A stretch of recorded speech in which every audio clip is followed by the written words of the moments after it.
All right, so Caesar gives you a little bit about the mythical heritage of the Gauls here. All right, and he tells you what the Gauls report of themselves. So he says, "Galli se omnes praedicant." The Gauls say that they, right? In other words, that the Gauls omnes abdite patre prognatos. Here for prognatos, as well as for progum in just a second, you're going to need to supply esse. Okay. Because note that dicunt and praedicant introduce accusative infinitive constructions. Here, dis pater is a name employed for Hades, the rich father, and this has to do with his accumulation of a wealth of souls in the underworld. All right, so they praedicant se omnes abdite patre prognatos esse, and then here idque, and they dicunt id ab druidibus proditum esse. So in other words, they are claiming that they got this information from the druids who control all religious affairs as it is. Okay? Ob eam causam, take that as one phrase. Ob eam causam, on account of that reason or that cause, right? You see that they finiunt spatia, and then here omnis temporis, take this together, of all time. Non numero dierum sed noctium. Here, numero is an instrumental ablative, right? Not by the numero dierum said, and then you need to supply something like numero here, numero noctium, right? Here, the basic form of your sentence in this next portion will be sic observant, they sic observant dies natales et the initia mensum et annorum, right? Ut, so they do it in such a way, sic ut noctem dies subsequatur. Here, dies is going to be your subject, it's nominative, and then noctem is going to be your accusative of the thing, or the thing which is follows, such that day follows night. Okay.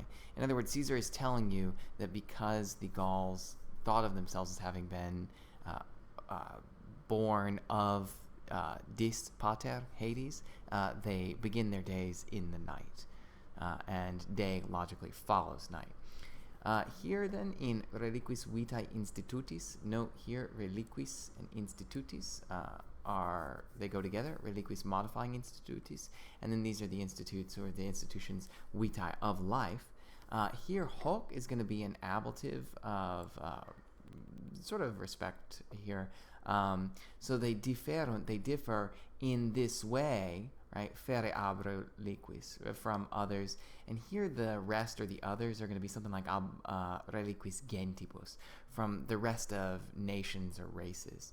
And here Caesar elaborates on it a little bit more. He says they differ in this, and then the quod effectively refers back to the hoc. Quote that, and then here try to bracket all of this stuff, because it's not a part of the main sentence. They note that suos libros in the accusative here is going to be a direct object of adire non patiuntur. So they differ in this, that they don't patiuntur their suos libros, their children, adire ad se palam, to openly come to or approach to themselves. Okay? Note that patiuntur here is a deponent verb from patior pati passus. It can mean to allow. It can also mean to suffer or to endure. This is where we get notions such as passion. Initially, the idea of passio was that of suffering. So they don't know their children, blah, blah, blah, blah, blah. And then here, the nisi indicates the conditions under which this statement is made. So they don't allow them nisi cum adoleverunt, unless they've adoleverunt, ut munus militiae sustenere possint. So in other words, unless they have grown to the age that they possint munus militiae sustenere. Okay? Here, the munus is literally a gift, but note that warlike people might consider the serving in the military as something of a gift.